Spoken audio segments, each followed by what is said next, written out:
Chapter 10. The Homecoming. "Is this Iceland?" I asked. "No," Hans replied. He was right. The sun was very hot and the ground was dry. Above our heads was the edge of the crater. This is where the volcano had thrown us out. It was still erupting. Every 10 minutes stones were thrown out. The ground around us was shaking.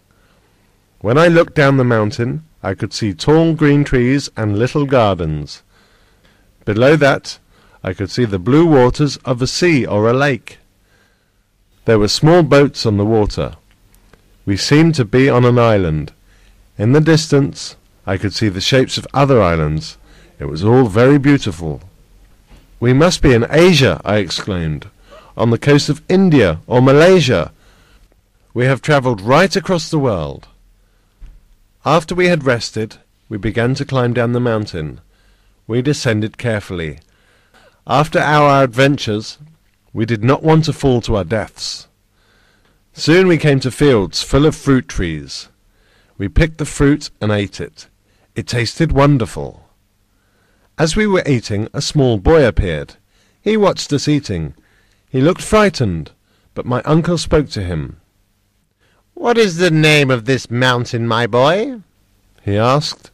The boy did not reply, so my uncle asked the same question in different languages.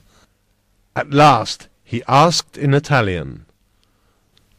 "Stromboli," the boy said, and ran away. Now we knew where we were. We were on a volcanic island off the south coast of Italy. We had been thrown out of the famous volcano of Stromboli.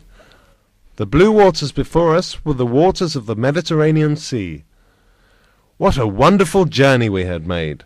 We had entered the earth through the extinct volcano of Sneffels and returned through the active volcano of Stromboli. We had exchanged the cold of the north for the warmth of the south. We saw houses below us, and we walked on towards the little town. In an hour we reached the port of San Vincenzo. The people were very kind to us. They gave us food and drink. They gave us new clothes, because our old clothes were no more than rags. We were all happy to have completed our journey safely. Even Hans was smiling. After resting at San Vincenzo for 2 days, we took a boat to Messina, then another ship to Marseille in the south of France. From there we took a train through France and into Germany. On September 9th, we finally arrived home in Hamburg. The return of Professor Lidenbrock caused great excitement in Hamburg. Everyone had known of his plans to journey to the centre of the earth. Nobody had believed that it was possible. At first they still found it hard to believe, but the fact that Hans was with us changed people's minds, and there was news from Iceland about our journey.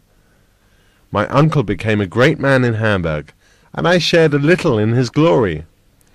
All our friends welcomed us back. The city held a celebration for us, where the most important people in Hamburg made speeches in our honour. My uncle told the story of our journey. After that he had to tell it again many more times. People seemed to enjoy hearing it. My uncle wrote about what he had seen. Other scientists argued with him. They did not believe such things were possible. My uncle argued with these scientists.